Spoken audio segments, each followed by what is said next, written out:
ಬಡವರ ಗೋಡಂಬಿ ಅಂತನ ಖ್ಯಾತಿ ಪಡೆದಿರುವಂಥ ಈ ಶೇಂಗಾ ಬೆಲ್ಲದ ಜೊತೆ ತಿಂದ್ರೆ ಡಬಲ್ ಹೆಲ್ದಿ ಆಕತಿ. ನಮಸ್ಕಾರ ರೀ, ಶ್ರಾವಣಿ ಅಡುಗೆ ಮನೆ ಒಳಗೆ ಸ್ವಾಗತ. ನಾನು ರಶ್ಮಿ. ಇವತ್ತು ನಾನು ತಿಳ್ಸಾಕತ್ತಿರೋ ಈ ರೀತಿ ಒಳಗೆ ನೀವು ಒಂದ್ಸತಿ ಶೇಂಗಾ ಉಂಡಿ ತಯಾರಿಸಿ ನೋಡ್ರಿ. ಮತ್ತೆ ಇದೇ ರೀತಿ ಇದೇ ಅಳತಿ ತಗೊಂಡು ಶೇಂಗಾ ಉಂಡಿ ತಯಾರಿಸ್ತೀರಿ. ತಡ ಮಾಡೋದು ಬೇಡ, ಈ ಶೇಂಗಾ ಉಂಡಿ ಹೆಂಗೆ ತಯಾರಿಸೋದು ಅಂತ ತೋರಿಸ್ಕೊಡ್ತೇನೆ ಬರ್ರಿ. ಇಲ್ಲಿ ನಾನು 2 ಕಪ್ನಷ್ಟು ಶೇಂಗಾ ತೊಗೊಂಡೇನಿ. ಗ್ರಾಮ್ನಾಗ ನೋಡಿದ್ರೆ ಇವು 250 ಗ್ರಾಮ್ ಅಂದ್ರೆ 1/4 kg ಅಷ್ಟು ಅದಾವು. 1 ಕಪ್ನಷ್ಟು ಬೆಲ್ಲ ಬೇಕಾಕತಿ.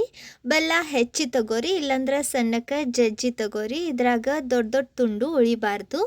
ಇದು 400 ಗ್ರಾಮ್ನಷ್ಟು ಐತಿ. 2 ಚಮಚೆಯಷ್ಟು ತುಪ್ಪ ಬೇಕಾಕತಿ.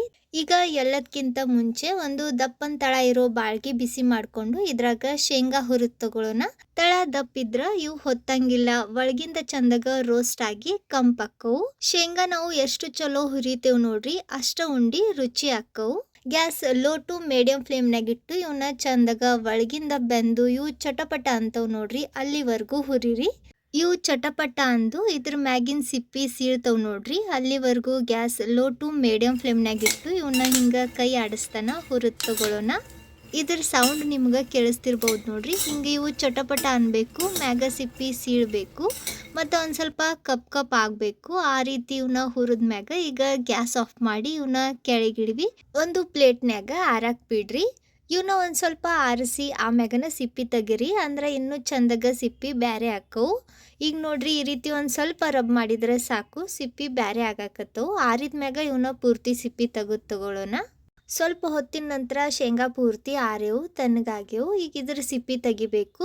ಇವನ್ನ ಹಿಂಗೆ ತಿಕ್ಕಿನೂ ತಗೋಬಹುದು, ಆದ್ರೆ ನಾನು ಇನ್ನೊಂದು ಭಾಳ ಈಸಿ ಟ್ರಿಕ್ ನಿಮ್ಗೆ ತೋರಿಸ್ಕೊಡ್ತೀನಿ. ಮನ್ಯಾಗ ಸಣ್ಣ ಬಟ್ಲ ಅಥವಾ ಚರ್ಗಿ ಇಲ್ಲಾಂದ್ರೆ ಈ ಥರ ಗ್ಲಾಸ್ ಇರ್ತೈತೆ ನೋಡ್ರಿ, ಇದ್ರ ತಳ ಸಾಪ್ ಇರಬೇಕು, ಅಂದ್ರೆ ಪ್ಲೇನ್ ಇರಬೇಕು. ಅದನ್ನು ತಗೊಂಡು ಹಿಂಗೆ ಪ್ರೆಸ್ ಮಾಡ್ತಾ ತಿಕ್ರಿ. ಈ ಪ್ಲೇಟ್ ಒಂದು ಸ್ವಲ್ಪ ಸಣ್ಣದಾಯ್ತು, ಅದಕ್ಕೆ ನಾನಿಲ್ಲಿ ಬ್ಯಾರೆ ಪ್ಲೇಟ್ ತಗೊಂಡೇನಿ. ಈ ರೀತಿ ಬಟ್ಟಲ್ದಿಂದ ಸಿಪ್ಪಿ ತೆಗಿಯೋದ್ರಿಂದ ನಮ್ಗೆ ಇಲ್ಲಿ 2 ಬೆನಿಫಿಟ್ ಸಿಗ್ತೈತಿ. ಮೊದಲನೇದು ಅಂದ್ರೆ ಇವು ತುಂಡಾಕ್ಕವು, ಇವನ್ನ ನಾವು ಮತ್ತೆ ಗ್ರೈಂಡ್ ಮಾಡೋ ಅವಶ್ಯಕತೆ ಬಿಡಂಗಿಲ್ಲ. ಮತ್ತೆ ಇನ್ನೊಂದಂದ್ರೆ ಸಿಪ್ಪಿ ಜಲ್ದಿ ಮತ್ತು ಈಸಿಯಾಗಿ ಬ್ಯಾರೆ ಮಾಡ್ಬೋದು, ಜಾಸ್ತಿ ಹೊತ್ತು ಬೇಕಾಗಂಗಿಲ್ಲ.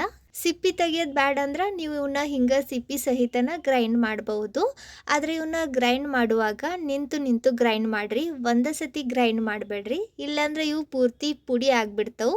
ಶೇಂಗಾ ತೀರಾ ಪುಡಿ ಆದ್ರೆ ಉಂಡಿ ತಿನ್ನಾಕ ಅಷ್ಟೊಂದು ರುಚಿ ಅನ್ಸಂಗಿಲ್ಲ. ಈ ರೀತಿ ಇವು ಒಂದು ಸ್ವಲ್ಪ ದೊಡ್ಡ ತುಂಡಿರಬೇಕು, ಅಂದ್ರನ ಉಂಡಿ ತಿನ್ನಾಕ ರುಚಿ ಅನ್ನಿಸ್ತವು.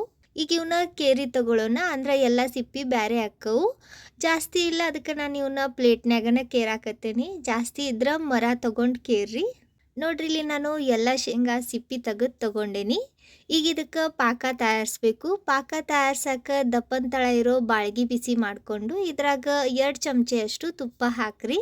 ತುಪ್ಪ ಕರ್ಗಿದ ಮ್ಯಾಗ ಈಗ ಇದ್ರಾಗ ಬೆಲ್ಲ ಹಾಕಿ ಗ್ಯಾಸ್ ಲೋ ಟು ಮೀಡಿಯಂ ಫ್ಲೇಮ್ನಾಗ ಇಟ್ಟು ಇದನ್ನ ಕರ್ಗಿಸಿ ತಗೊಳ್ಳೋಣ. ನಾವು ಇದ್ರಾಗ ತುಪ್ಪ ಹಾಕೇವಿ, ಅದರಿಂದ ಬೆಲ್ಲ ತಳಕ್ಕೆ ಹೊತ್ತಂಗಿಲ್ಲ, ಜಲ್ದಿ ಕರಗ್ತೈತಿ. ಬೆಲ್ಲ ಜಲ್ದಿ ಕರಗಬೇಕು ಅಂತನ ಇದನ್ನ ನಾವು ಈ ರೀತಿ ಸಣ್ಣಕ್ಕೆ ಜಜ್ಜಿ ತಗೊಂಡೇವಿ. ಬೆಲ್ಲದ ಒಳಗೆ ಜಾಸ್ತಿ ಪ್ರಮಾಣದಾಗ ಐರನ್ ಅಂಶ ಇರ್ತೈತಿ ಮತ್ತು ಶೇಂಗಾ ಒಳಗೆ ಪ್ರೋಟೀನ್ ಇರ್ತೈತಿ. ಇವು ಎರಡನ್ನೂ ಸೇರಿಸಿ ತಿನ್ನೋದ್ರಿಂದ ನಮ್ಮ ದೇಹಕ್ಕೆ ಭಾಳ ಒಳ್ಳೆಯದು. ಸಾಧ್ಯ ಆದ್ರೆ ಬೆಳಿಗ್ಗೆ ದಿನಕ್ಕೆ 1 ಉಂಡಿ ತಿಂದು 1 ಗ್ಲಾಸ್ನಷ್ಟು ನೀರು ಕುಡೀರಿ. ಅದರಿಂದ ನಮ್ಮ ದೇಹಕ್ಕೆ ಬೇಕಾಗಿರುವಂಥ ಎಲ್ಲ ಪೌಷ್ಟಿಕಾಂಶ ಸಿಗ್ತವೆ, ನಮ್ಮ ಆರೋಗ್ಯಕ್ಕೆ ಭಾಳ ಒಳ್ಳೆಯದು. ನೋಡ್ರಿ, ಇಲ್ಲಿ ಬೆಲ್ಲ ಕರ್ಗೈತಿ. ಇದನ್ನ ಜಾಸ್ತಿ ಹೊತ್ತೇನು ಕುದಿಸ್ಬಾರ್ದು. ಪಾಕ ಈ ರೀತಿ ಚೆಕ್ ಮಾಡ್ರಿ, ಇದು ನೀರಾಗ ಹಾಕಿದಾಗ ಗಟ್ಟಿ ಆಗಬಾರ್ದು. ಈ ರೀತಿ ಸಾಫ್ಟ್ ಬಾಲ್ ಥರ ರೆಡಿ ಆಗಬೇಕು. ಬೆಲ್ಲ ಜಾಸ್ತಿ ಕುದಿಸಿದ್ರೆ ಉಂಡಿ ಗಟ್ಟಿ ಆಗ್ಬಿಡ್ತಾವು. ಬೆಲ್ಲ ಕರಗಿ ಒಂದು ಅರ್ಧ ನಿಮಿಷ ಇದನ್ನು ಕುದಿಸ್ರಿ, ಮ್ಯಾಗ ಹಿಂಗೆ ಬುರ್ಗ ಬರಬೇಕು. ಇಷ್ಟು ಬಂದ್ರೆ ಸಾಕು. ಈಗ ಗ್ಯಾಸ್ ಆಫ್ ಮಾಡಿ ಇದನ್ನು ಕಲಿಸ್ಕೊಂಡು ತಗೋರಿ, ಇಲ್ಲಾಂದ್ರೆ ಪೂರ್ತಿ ಲೋ ಫ್ಲೇಮ್ನಾಗ ಇಟ್ಟು ಕಲಿಸ್ರಿ. ಪಾಕ ಜಾಸ್ತಿ ಬೆಂದ್ರೆ ಉಂಡಿ ಕಟ್ಟಾಕ ಆಗಂಗಿಲ್ಲ. ಈ ಮಿಕ್ಸ್ಚರ್ ಭಾಳ ಗಟ್ಟಿ ಆಗ್ಬಿಡ್ತೈತಿ. ಬರೀ ಬೆಲ್ಲ ಮತ್ತು ಶೇಂಗಾ ಅಷ್ಟೇ ಇದ್ರೆ ಉಂಡಿ ಅಷ್ಟು ಥಿಕ್ ಅನ್ಸಂಗಿಲ್ಲ. ನಾನು ಇದ್ರಾಗ 1 ಚಮಚೆ ಅಷ್ಟು ಕಡ್ಲಿ ಹಿಟ್ಟು ಹಾಕಿದ್ದೆ. ಕಡ್ಲಿ ಹಿಟ್ಟಿಲ್ಲ ಅಂದ್ರೆ ಪುಟಾಣಿ ಹಿಟ್ಟು ಹಾಕ್ರಿ. ಆ ಕ್ಲಿಪ್ ನನ್ನ ಕಡೆಯಿಂದ ಸ್ಕಿಪ್ ಆಗೈತಿ. 1 ಚಮಚೆ ಅಷ್ಟು ಕಡ್ಲಿ ಹಿಟ್ಟು ಹಾಕಿ ಇದನ್ನ ಕಲಿಸ್ರಿ. ಬೆಲ್ಲ ಮತ್ತು ಶೇಂಗಾ ಬಿಸಿ ಇರೋದ್ರಿಂದ ಅದ್ರಾಗ ಕಡ್ಲಿ ಹಿಟ್ಟು ಚಂದಾಗ ಬೇಯ್ತೈತಿ. ಕಡ್ಲಿ ಹಿಟ್ಟು ಹಾಕಿದ್ಮ್ಯಾಗ ಇದನ್ನ ಜಾಸ್ತಿ ಹೊತ್ತು ಕಲಿಸ್ತಾ ಕುಂದಿರ್ಬ್ಯಾಡ್ರಿ. ತಕ್ಷಣ ಇದನ್ನ ಚಂದಾಗ ಮಿಕ್ಸ್ ಮಾಡಿಕೊಂಡು ಒಂದು ಪ್ಲೇಟ್ನಾಗ ತಗೋರಿ. ಇದನ್ನ ಪೂರ್ತಿ ಆರಾಕ್ ಬಿಡಬಾರ್ದು. ಒಂದು ಸ್ವಲ್ಪ ಆರಿದ ತಕ್ಷಣನ ಇದರಿಂದ ಉಂಡೆ ಕಟ್ಟಕ್ಕೆ ಶುರು ಮಾಡಿರಿ. ಮಿಕ್ಸ್ಚರ್ ಪೂರ್ತಿ ಆರಿದ ನಂತರ ಉಂಡೆ ಬೈಂಡ್ ಆಗಂಗಿಲ್ಲ, ಇದು ಬಿರುಸಾಗ್ಬಿಡ್ತೈತಿ. ಕೈಗೆ ಒಂದು ಸ್ವಲ್ಪ ನೀರು ಸವರ್ಕೊಂಡು ಉಂಡೆ ಕಟ್ರಿ, ಅಂದ್ರೆ ಕೈಗೆ ಸುಡಂಗಿಲ್ಲ. ಆರಾಮಾಗಿ ಉಂಡೆ ಕಟ್ಬಹುದು. ಇವು ಚಂದಾಗ ಬೈಂಡ್ ಆಕ್ಕವು ಮತ್ತು ಸ್ಮೂತ್ ಫಿನಿಶಿಂಗ್ನು ಬರ್ತೈತಿ. ಪರ್ಫೆಕ್ಟ್ ನೋಡ್ರಿ. ಎಕ್ಸಾಕ್ಟ್ ರೌಂಡ್ ಶೇಪ್ ಮಾಡಕ್ಕೆ ಇದನ್ನ ಒಂದು ಸ್ವಲ್ಪ ಈ ರೀತಿ ರೋಲ್ ಮಾಡ್ಕೊಂಡು ತಗೋರಿ. ಸೂಪರ್, ಮೊದಲನೇ ಶೇಂಗಾ ಉಂಡೆ ರೆಡಿ ಐತಿ. ಇದೇ ಥರ ಪ್ರತಿ ಸತಿ ಕೈಗೆ ಒಂದು ಸ್ವಲ್ಪ ನೀರು ಸವರ್ಕೊಂಡು ಉಂಡೆ ಕಟ್ರಿ.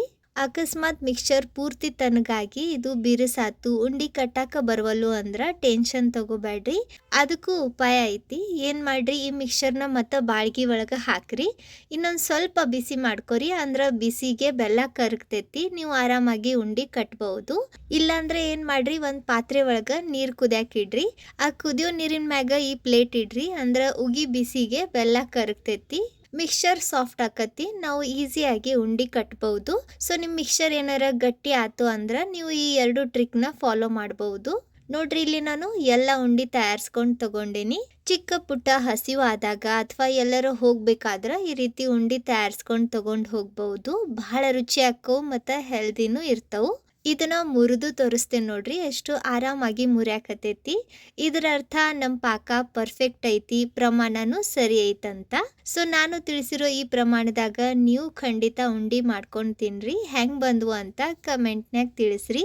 ವಿಡಿಯೋ ಚಲೋ ಅನ್ಸಿದ್ರೆ, ಸ್ವಲ್ಪರ ಯೂಸ್ಫುಲ್ ಅಂತ ಅನ್ಸಿದ್ರೆ ಲೈಕ್ ಮಾಡ್ರಿ. ಫ್ರೆಂಡ್ಸ್ ಹಂಗ ಫ್ಯಾಮಿಲಿ ಸರ್ಕಲ್ ಜೊತೆ ವಿಡಿಯೋನ ಶೇರ್ ಮಾಡಿ ಪ್ರೋತ್ಸಾಹಿಸಿ. ಡಿಸ್ಕ್ರಿಪ್ಷನ್ನಾಗ ಮತ್ತು ಮ್ಯಾಗ ಐ ಬಟನ್ನಾಗ ಎಲ್ಲ ಥರದ ಉಂಡೆ ಲಿಂಕ್ ಕೊಟ್ಟಿರ್ತೀನಿ. ಖಂಡಿತ ಒಂದ್ಸತಿ ಚೆಕ್ ಮಾಡ್ರಿ. ವಿಡಿಯೋ ನೋಡಿದ್ದಕ್ಕೆ ಧನ್ಯವಾದ. ಭೇಟಿ ಆಗೋಣಂತ ಮತ್ತೊಂದು ವಿಡಿಯೋದಾಗ. ಅಲ್ಲಿವರೆಗೂ ನಕ್ಕೊಂತಿರ್ರಿ, ತಿನ್ಕೊಂತಿರ್ರಿ, ಖುಷಿಯಾಗಿರ್ರಿ.